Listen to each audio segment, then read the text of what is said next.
hemos finalizado en la clase pasada unas aclaraciones sobre por qué las damas no pueden ser pastoras, predicadoras, a la luz de lo que la Biblia dice.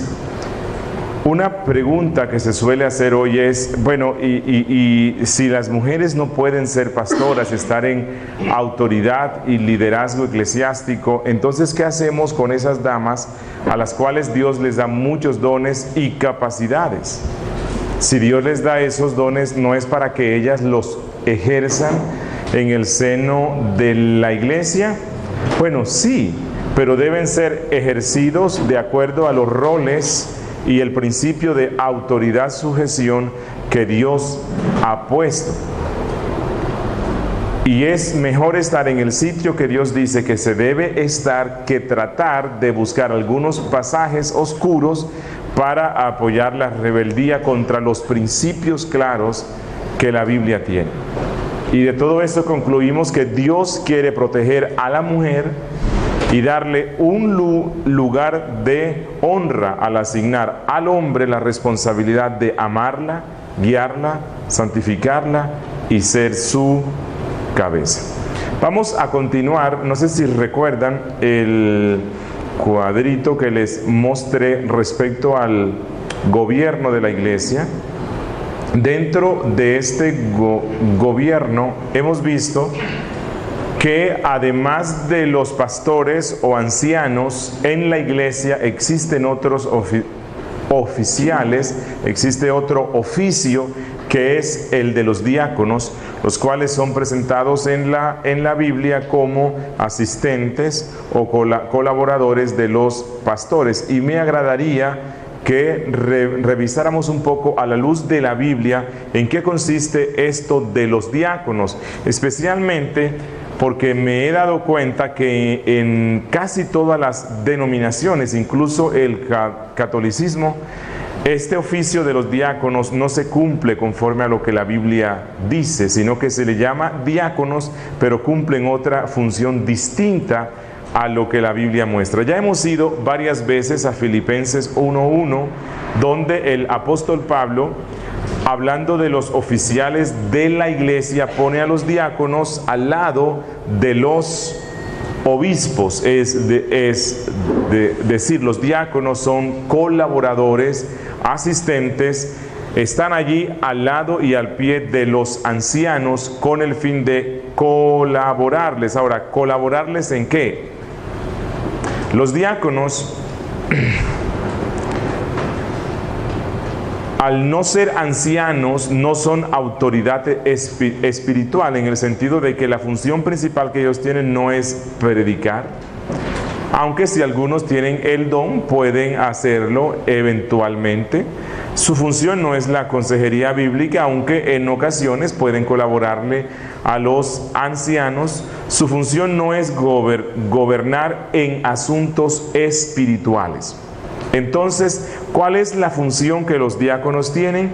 Hay que ir, por un lado, a la constitución de los diáconos en la iglesia del siglo I, y por el otro lado a los requisitos que el apóstol Pablo pone. Creo que esto nos va a mostrar cuál es la función, la responsabilidad, qué es lo que ellos hacen en la iglesia. Así que vamos a ir por favor a Hechos, capítulo 6.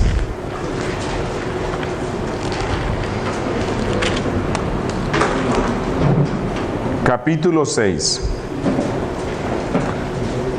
Dice así Lucas, quien es el autor de Hechos: en aquellos días, como creciera el número de los discípulos, hubo murmuración de los griegos contra los hebreos. Recordemos que la iglesia primitiva en Jerusalén estuvo compuesta totalmente por judíos. Entonces, ¿a qué se refiere cuando dice hubo murmuración de los griegos contra los hebreos? Aquí se le llama griegos no a gentiles, sino griegos se le llama a judíos que venían de la diáspora, que venían de otras partes, y su idioma era el griego. Ya su lengua natal no era el hebreo, sino el griego. Buena parte de los judíos que fueron esparcidos y prosperaron en los sitios donde ellos estaban, como en Egipto, Macedonia, todas las colonias romanas, estos judíos que nacieron allí, nacieron hablando el griego.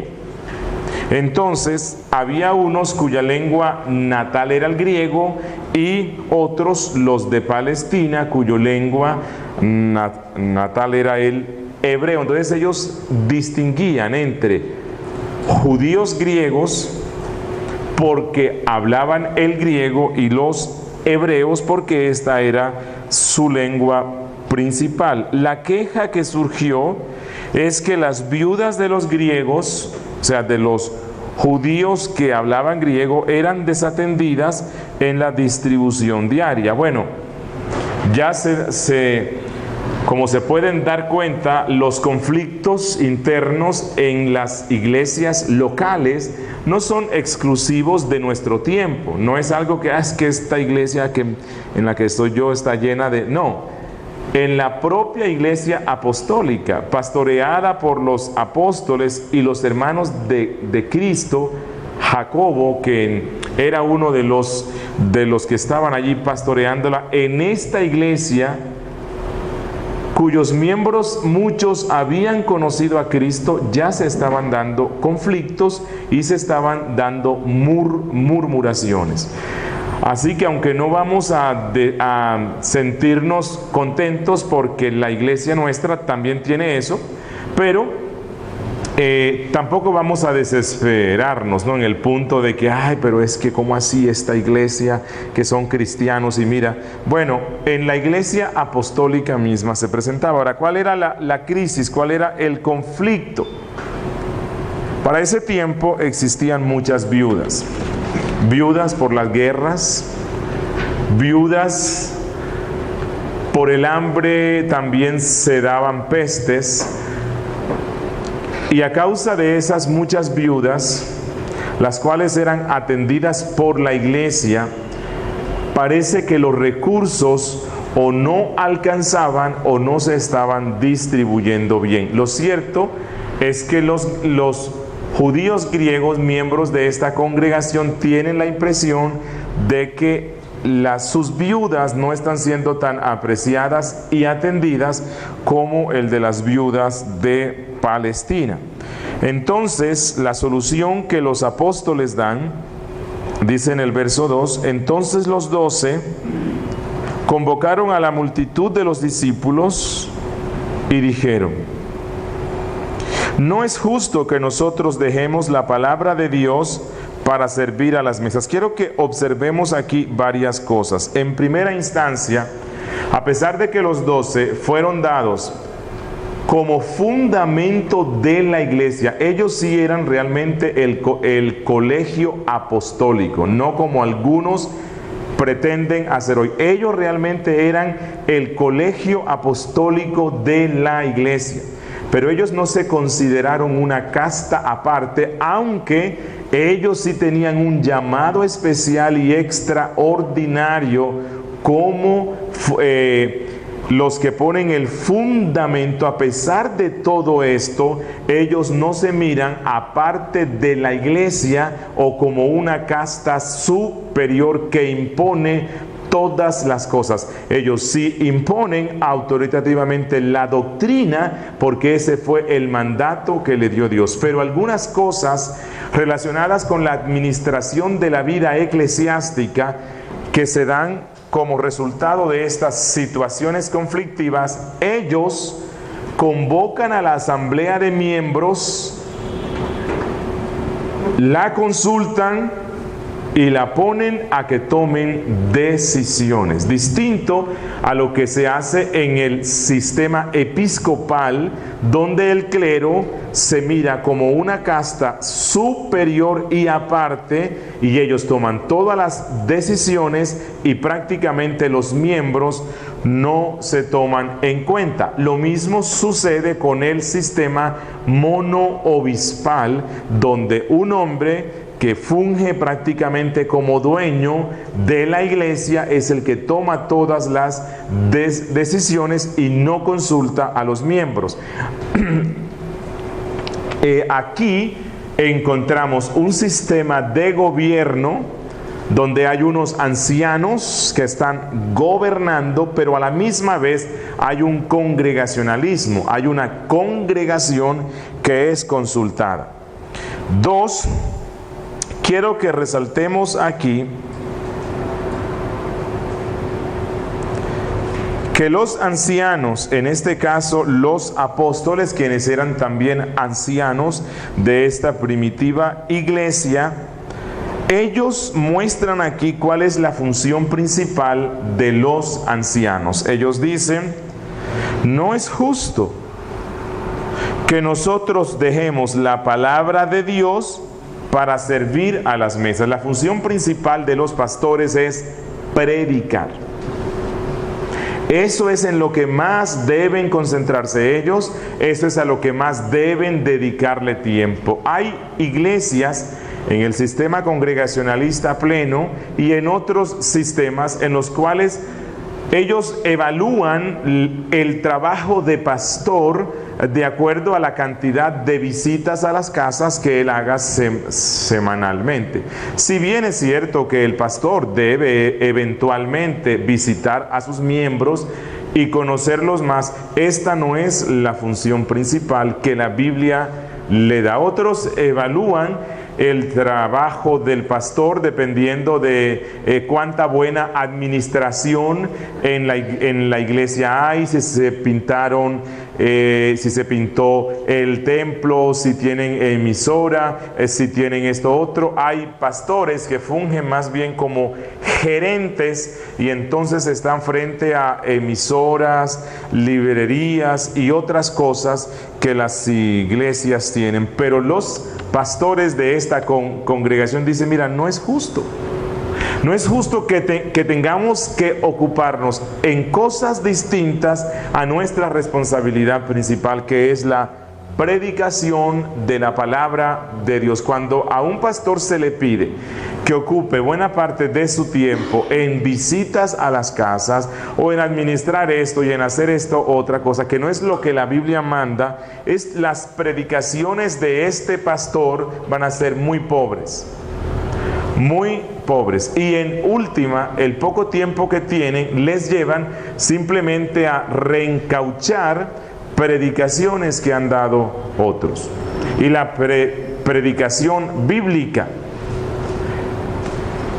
debe ser el resultado de ese proceso, de esa lucha que el pastor tiene durante toda la semana, sacando muchas horas diariamente en oración y estudio de la Biblia, con el fin de extraer del texto ese jugo, ese néctar precioso que da vida a la iglesia, el cual hay que exprimirlo bien. Incluso le puede salir sangre de todo el esfuerzo que él hace luchando con el ángel hasta tarde, hasta que Dios le dé la bendición de entender y comprender la idea central de ese texto, que va a cambiar vidas en el culto, que va a impactar, que va a ser utilizada por el Espíritu Santo para transformar a los que escuchan.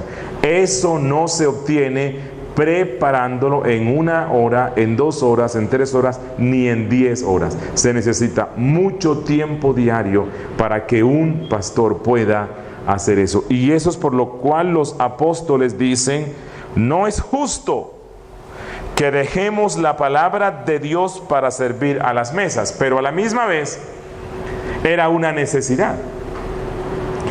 Las viudas de la iglesia estaban siendo desatendidas. El apóstol Pablo luego en una de sus cartas nos instruye para que las iglesias locales se hagan a cargo de las viudas, y él pone una lista de requisitos, pero hay una clase de viudas y personas que deben ser socorridas y atendidas para su sobrevivencia por la iglesia local. Una iglesia local que no atiende a los más pobres y necesitados de sus miembros es una iglesia que dista de la voluntad de Cristo. Es más, la mayoría de las veces, por no decir todas, que el Nuevo Testamento habla de ofrendas y contribuciones a la iglesia, lo pone en el contexto de contribuciones que se recogen para ayudar a los más pobres. ¿Recuerdan los capítulos de 2 a Corintios? ¿Cuáles son? 19, 18 y 19, o 19 y... el 8 y el 9 creo que es. El apóstol Pablo instruye respecto a las ofrendas. Allí están los textos más comunes que se ponen en los sobrecitos de los diezmos, ¿no? Porque Dios ama al dador alegre, porque Dios da semilla al que siembra, y esto y eso. Bueno, todos esos textos que la teología de la prosperidad usa muchísimo hoy sobre el tema de las ofrendas. Bueno, es interesante ver que esos dos capítulos están hablando específicamente de las ofrendas que se iban a recoger para socorrer a unos hermanos pobres que estaban pasando por gran necesidad. No era algo ni siquiera para el sostenimiento de la iglesia, no era algo para el apóstol, no era algo para el pastor, no era la siembra para... No, eran ofrendas que se iban a recoger para socorrer a los pobres. Jesucristo, cuando tiene la conversación con el joven rico, y al final mostrándole el estado de pecaminosidad e incredulidad en la cual él se encontraba, Cristo le pone un reto y le dice: anda, vende todo lo que tienes y dalo a los pobres. Hechos nos dice en el caso, en Hechos 4:34, así que no había entre ellos ningún necesitado, porque todos los que poseían heredades o casas las vendían y se la traían al pastor. No, ¿verdad? Las vendían y traían el precio de lo vendido y lo ponían a los pies de los apóstoles, y ellos lo consignaban en su cuenta bancaria en Suiza. Y se repartía a cada uno. Los apóstoles no se quedaban con esa plata. Esa plata no era para que ellos se compraran el camello último modelo, no. Ellos no utilizaban eso porque es que, hermanos, lo que pasa es que yo soy un apóstol, viajo por muchas partes y tienen que tener consideración. Yo no puedo andar en un burro, tengo que andar en lo último. No. Dice que esta plata que llevaban a los pies de los apóstoles, ellos lo repartían a cada uno según su necesidad.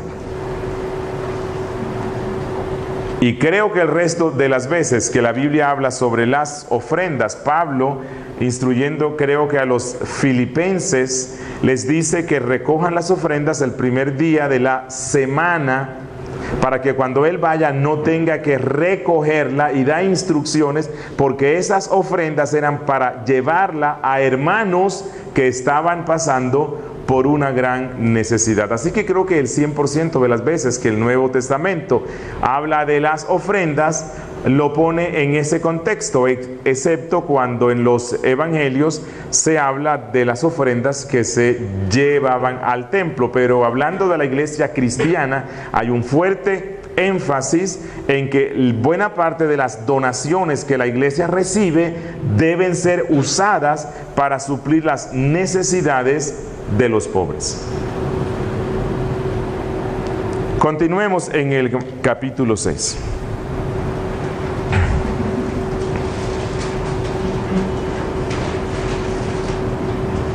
Buscad pues, hermanos, de entre vosotros, leo mal. Buscad pues, hermanos, de entre vosotros a 7 varones de buen testimonio, llenos del Espíritu Santo y de sabiduría, a quienes encarguemos de este trabajo. Y nosotros persistiremos. Miren las dos cosas más importantes de la función de un pastor. Persistiremos en la oración y en el ministerio de la palabra. Esas son las dos cosas más importantes en las cuales un pastor debe ocuparse. Pero fíjense en el verso 3 que los apóstoles mandan a la iglesia, a los miembros, para que sean ellos quienes los busquen.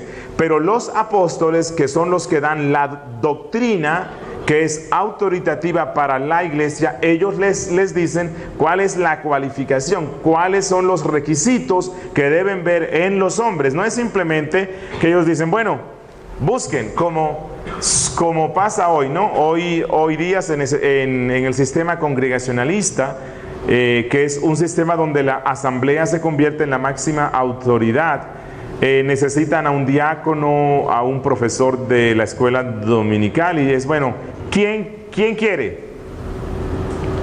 Yo. Bueno, si hay alguien que secunde eso, los someten a votación y está bien, pero no hubo un previo estudio para ver si la persona realmente cumple con los requisitos.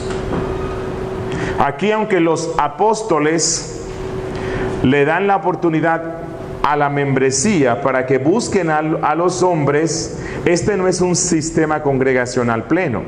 Este es un sistema congregacional donde hay ancianos que dan las directrices. Y ellos dicen, bueno, que cumplan con estos requisitos: que tengan buen testimonio, que sean llenos del Espíritu Santo y de sabiduría. Dice el verso 5, agradó la propuesta a toda la multitud y eligieron a Esteban, varón lleno de fe y del Espíritu Santo, a Felipe, a Prócoro, a Nicanor, a Timón, a Parmenas y a Nicolás, prosélito de Antioquía, a los cuales presentaron ante los apóstoles, quienes orando les impusieron las manos. Quiero aprovechar este texto para hablar un poquito más acerca de cómo se eligen los oficiales de una iglesia y el modelo de gobierno que la Biblia da. Como ya dije antes, los ancianos dan la instrucción, pero ellos dejan que la asamblea, con base a esa instrucción, proponga a quienes son.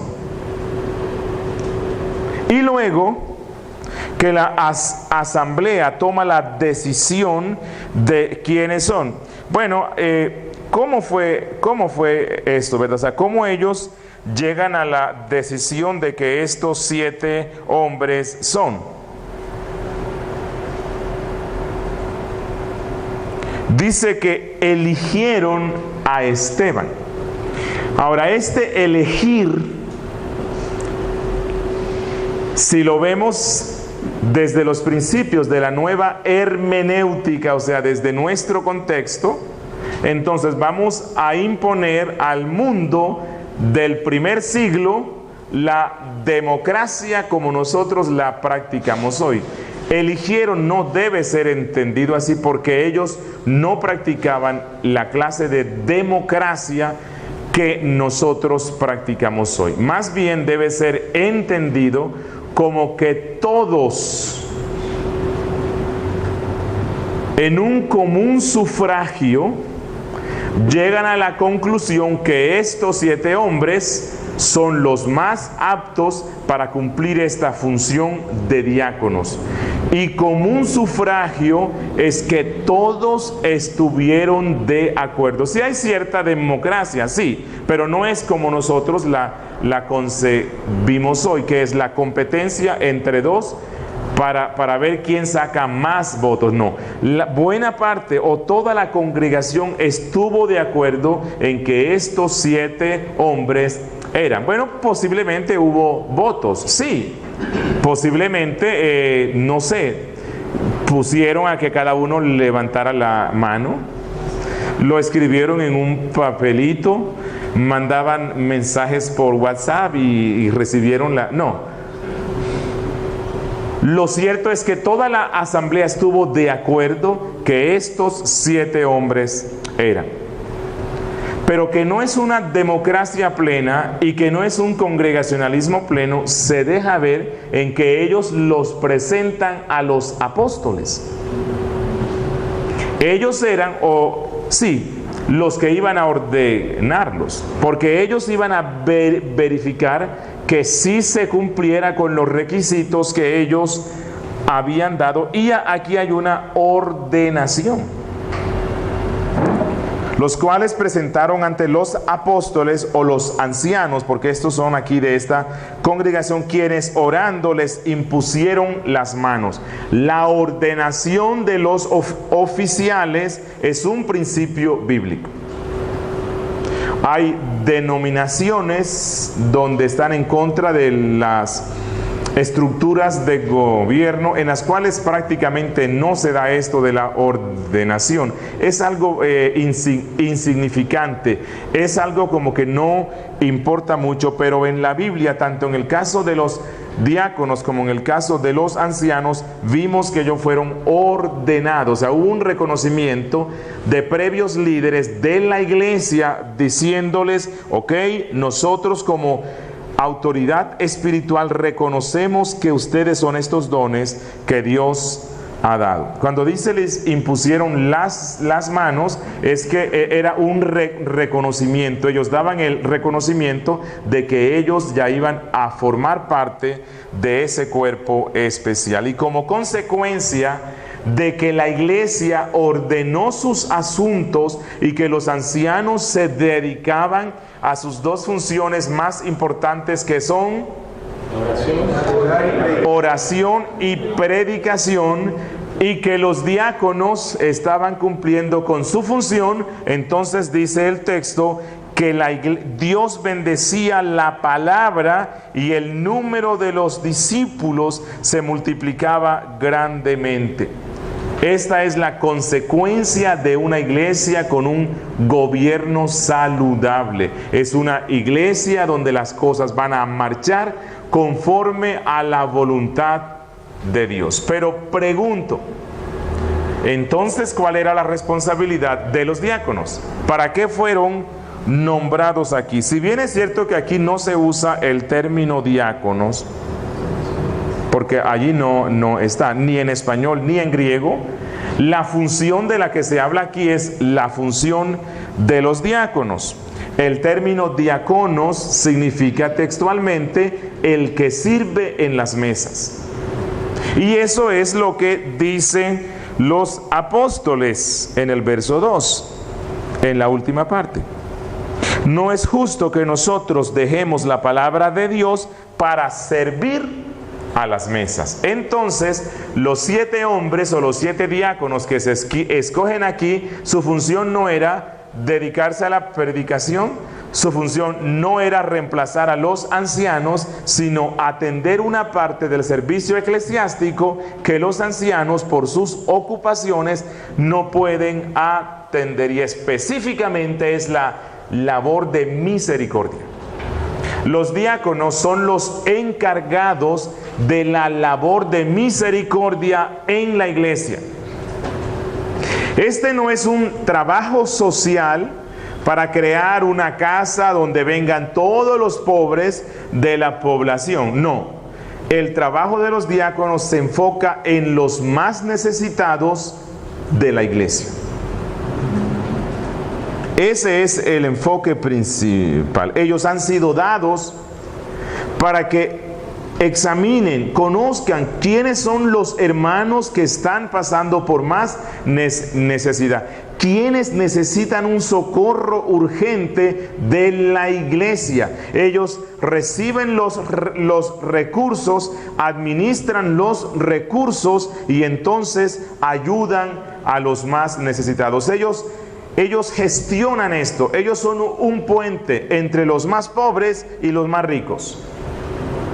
Ellos están hablando con los más necesitados y presentan estas necesidades entre el resto de hermanos de la iglesia, de tal manera que en la iglesia local de Cristo no haya una persona que hoy esté acostándose sin haber probado bocado alguno. Que nadie se muera porque tenían que aplicarle una droga y no tuvo plata para comprarla. Que ningún hermano de la iglesia tenga que dormir esta noche en las calles porque no tiene dónde hacerlo. Esta es la función principal de los diáconos. Pero ¿cuál es la función de los diáconos en buena parte de las iglesias hoy? Bueno, si tienen diáconos. En el sistema congregacionalista pleno, los diáconos son algo así como los gerentes. Y ellos son los que ponen en cintura al pastor. Y cuando los diáconos llaman al pastor, tiemble, hermano. Algo no anda bien. Y ellos prácticamente se convierten como en esos supervisores de los que deben ser supervisores, de los obispos. Bueno, eso no es lo que la Biblia dice que los diáconos deben ser. Ellos son los gestores de la misericordia en la iglesia. Vamos a revisar algo sobre los requisitos o cualificaciones. Aquí ya hemos visto unas, ¿verdad? Vamos a recordarlos. A ver, en el capítulo 3, ¿cuál es el primer requisito que yo no lo dije?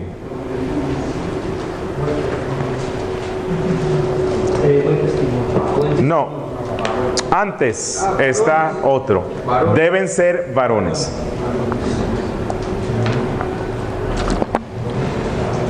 Ese es el primer requisito que la Biblia da. Los diáconos deben ser varones, no mujeres. Varones, ¿por qué? Porque ellos son oficiales de la iglesia. Segundo, de buen testimonio. Tercero, llenos del Espíritu Santo. Y 4, llenos de sabiduría. Pero Pablo complementa estos requisitos en 1 Timoteo capítulo 3. Y que los diáconos están al lado de los ancianos. Se nos deja ver en que los requisitos de los diáconos siguen a los requisitos de los obispos, son puestos allí juntos. Dice Pablo, 1 Timoteo 3:8. Los diáconos asimismo deben ser honestos, sin doblez, no dados a mucho vino, no codiciosos de ganancias deshonestas, que guarden el misterio de la fe con limpia conciencia, y estos también sean sometidos a prueba primero, y entonces ejerzan el diaconado si son irreprensibles. Las mujeres asimismo sean honestas, no calumniadoras, sino sobrias, fieles en todo. Los diáconos sean maridos de una sola mujer, y que gobiernen bien sus hijos y sus casas, porque los que ejerzan bien el diaconado ganan para sí un grado honroso y mucha confianza en la fe que es en Cristo Jesús. Aquí hay muchas enseñanzas que se pueden extraer. Dice los diáconos asimismo, ese asimismo se refiere a ¿qué? Así como los ancianos, ¿verdad? Y él pone este oficio al lado de los ancianos. Ellos son colaboradores de los ancianos. Asimismo deben ser honestos. ¿Por qué un diácono se le exige que tenga esta cualificación? Honestos. Ya hemos visto en Hechos 5, la gente vende sus propiedades, trae el dinero a los apóstoles para que los apóstoles lo repartan entre los más pobres. En el 6, los apóstoles dicen, mira, no es justo que tengamos que hacer eso. Busquen hombres que sean los que se puedan encargar. Así que los diáconos van a manejar dinero. Sí, los recursos del presupuesto de la iglesia que se les dé para el socorro de los más necesitados, además de contribuciones voluntarias extraordinarias que los miembros de la iglesia den a los diáconos para suplir ciertas necesidades. Así que un hombre que no sea honesto puede utilizar esta función para muchas cosas malas. Bueno, 1, para enriquecerse él mismo. 2, para ganar votos en la iglesia, porque a lo mejor tiene en su corazón la intención de ser pastor y entonces quiere hacer una campaña previa por varios años utilizando las contribuciones que le dan para socorrer a los pobres, ganando adeptos. Y entonces se inclina o se parcializa para ayudar a esas personas que él sabe que le van a dar el voto. La pecaminosidad nuestra es grande, muy grande. Y por eso, dice Pablo, deben ser honestos, sin doblez. ¿Qué significa esto? Sin doblez. En la versión antigua, en español, decía que no sea bilingüe. Aquí, ¿quiénes son bilingües? No sirves, hermano. Bueno, bilingüe en el español antiguo significaba de doble lengua. Que no sea de doble lengua, que no sea de aquellos que delante de ti dicen una cosa y a tus espaldas dicen otra cosa. Que sean íntegros, que lo que sus labios dicen es lo que en su corazón y en su mente está, que no ocultan nada. Alguien dijo, definiendo la verdad, o el decir la verdad, creo que es un señor apellido Mendelssohn. Esto lo aprendí cuando tenía 18 años, iba en un bus, iba para la universidad y vi la declaración, me impactó tanto que me la aprendí. Dice, decir la verdad no es decir siempre lo que se piensa, pero es no decir lo contrario de lo que se piensa. Se la voy a repetir. Decir la verdad no es decir siempre lo que se piensa, sino no decir lo contrario de lo que se piensa. Es decir,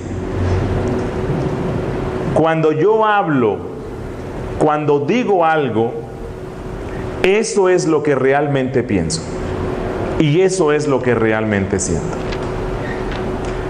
Conocí un pastor amigo que en una reunión que hicimos con varios pastores, allí estaba un pastor que es más o menos medio carismático, pero bueno, él estaba como luchando por ser reconocido como reformado, pero tenía ciertas cosas que sí eran como un poco extrañas, ¿no? Entonces allí conversando, uno de los pastores dijo, no, yo no tengo inconveniente en recomendar un miembro para que vaya a la iglesia de fulanito de tal y a la del hermano que era medio carismático, pero esa misma noche luego conversando, nos tocó dormir en la misma habitación, me dijo todo lo contrario. Bueno, eso es ser doble, eso es tener una doble lengua, eso es ser doblez. Y si un diácono no debe ser así, mucho menos un anciano. Un cristiano tampoco debe ser así. Suele pasar que cuando uno va a una casa y lo invitan a almorzar o a cenar, uno por cortesía dice: wow, esta crema de espárragos estaba deliciosa. Bueno, mira, si no estaba deliciosa, no lo digas. Simplemente dale las gracias, dile: gracias por invitarme. Cambia el tema. O si el jugo te pareció rico, habla sobre el jugo, pero no es necesario que uno hable con doble lengua. Y en los diáconos tienen la tentación de hablar así a causa de su función. Es duro, yo sé lo que es eso. En la congregación nuestra, los ancianos casi siempre acompañamos a los diáconos en sus reuniones. Y bueno, y les apoyamos, ¿verdad? Y hay cuestiones difíciles porque hay hermanos, sí, muchos que tienen una necesidad grande y constantemente piden. Y bueno, está bien, ¿no? Si necesitan. Pero están otros que a veces queda uno con la duda: bueno, ¿será que es su modo de vida? ¿Será que se acostumbró a que pida y pida y pida? Porque, bueno, tenía la capacidad de trabajar y eso, y no lo estamos viendo. Entonces, en las reuniones de los diáconos, entonces, bueno, analizábamos eso, ¿verdad? Pero existe la tentación de que cuando ya el hermano viene, del que se habló y se dijo: hay que estar pilas, porque puede que sea un vivo, ¿no? Entonces existe la tentación de quedar bien y entonces decir lo contrario de lo que realmente se piensa y de lo que, bueno, o por lo menos se le debe decir. Pero hermano, ¿usted no ha buscado un empleo? ¿Usted no ha considerado eso? ¿No se está dando cuenta que buena parte de los recursos para todos los necesitados se los lleva usted, cuando usted puede hacer algo por sí mismo, y están otros que tienen más discapacidad? Sino que está la tentación a que uno hable acarameladamente porque uno quiere quedar bien. Dice: no dados a mucho vino. Parece que esto era una costumbre en ese tiempo. Entonces Pablo dice, bueno, que tengan un juicio sano cuando vayan a repartir, ¿no? No codiciosos de ganancias deshonestas. En el caso de los diáconos, bueno, ellos no reciben sueldo, no reciben una recompensa económica, porque esta no es una función que necesite estar todo el tiempo dedicado allí. Pero yo pienso que esto se relaciona con la parte donde él dijo que sean honestos, pero aquí él, por si no le entendieron bien, él quiere resaltar, ¿no? O sea, que no entren al diaconado por los recursos que se van a manejar, que lo sepa administrar bien, que sea un buen administrador, que lo sepan invertir bien. Dice el 9, que guarden el misterio de la fe con limpia conciencia. Deben ser creyentes, piadosos, que andan en una vida de santidad, que no solamente tienen una doctrina correcta, sino una práctica correcta. Tienen la ortopraxis y tienen la ortodoxia. El 10 dice, y estos también sean sometidos a prueba primero. Aquí hay otra instrucción sobre la elección de los diáconos. Es algo que adiciona Pablo a lo que nos dice Hechos 6, y es que antes de someter a votación y tomar la decisión de la elección y ordenación de un diácono, es bueno someterlo a prueba primero. O sea, es bueno que la iglesia verifique, que los ancianos se den cuenta si realmente este hombre es un hombre que se interesa por los más necesitados, que no solamente busca relacionarse con los más adinerados que la iglesia tiene, sino que se amista con los más necesitados de la congregación. Es una persona, dice en el verso en el verso 10, y entonces luego ejerzan el diaconado si son irreprensibles. O sea, si en esta prueba que se les hizo, se encontró que realmente ellos cumplen y pueden hacer esto conforme a los principios bíblicos. Y luego en el verso 12, voy a saltarme el verso 11, no porque me dé miedo ir a ese texto, pero sí porque quiero continuar con los requisitos y luego vamos a tocar eso. 12. Los diáconos sean maridos de una sola mujer, el mismo requisito que se le pide a los ancianos, que gobiernen bien sus hijos y sus casas. Aquí están los mismos requisitos, ¿no? Y bueno, yo creo que ya no es necesario explicar más, pero se pide que los diáconos sean fieles a una sola mujer y que los diáconos puedan tener a sus hijos en sujeción.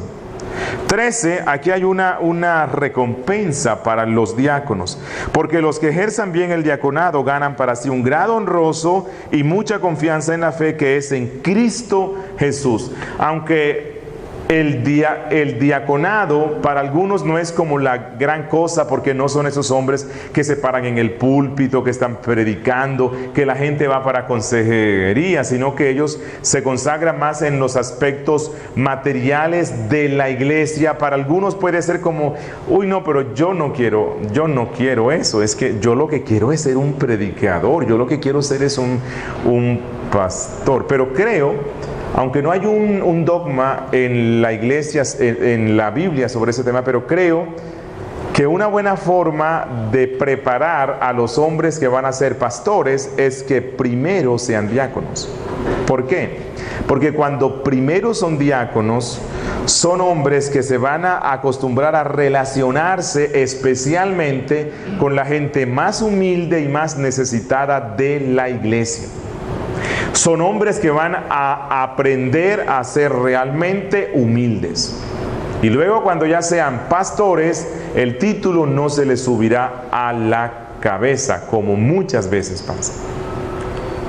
Y dice Pedro que los que ejerzan bien el diaconado ganan un grado honroso en la iglesia y en la fe que es en Cristo Jesús. Hay una recompensa especial para estos abnegados hombres, humildes, que se dan y se entregan a los más pobres. Ahora sí, regresemos al versículo 11. Las mujeres asimismo sean honestas, no calumniadoras, sino sobrias, fieles en todo. ¿Qué hacen las mujeres aquí?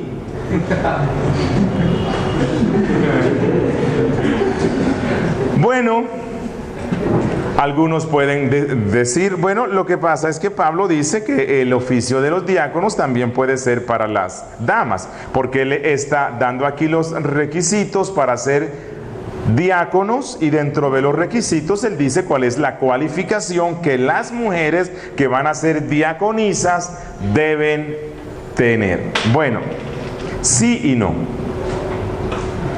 Sí y no. Voy a empezar por el no. ¿Por qué no se puede interpretar así? ¿Recuerdan los requisitos que los apóstoles dieron para ser un diácono, un oficial ordenado de la iglesia? ¿Cuál era el primer requisito? Varones. Varones. El apóstol Pablo no está contradiciendo aquí a los apóstoles. Este pasaje debe ser interpretado en el contexto de toda la Biblia, como todo el resto de los pasajes. Las mujeres aquí, necesariamente, relacionándolo con los requisitos que Hechos 6 da, no se refiere a oficiales, mujeres que se llamen diaconisas y se ordenen, sino que puede significar dos cosas. Puede significar las esposas de los diáconos.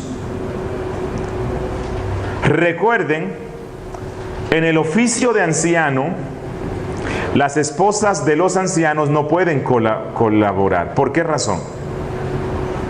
Porque el anciano es un oficial de autoridad, de liderazgo espiritual, y las mujeres no pueden hacer esto. Esta es la razón por la cual es ridículo cuando uno escucha o cuando uno entra a una página web y ve y entra a una iglesia y ponen pastor fulanito tal y pastora fulanita de tal, refiriéndose a la esposa, o firman pastores Julio Benítez y Ana Rodríguez. No se puede firmar así, porque el único pastor es el hombre. La esposa no es pastora, por razón de la calidad del oficio de anciano, que es de autoridad.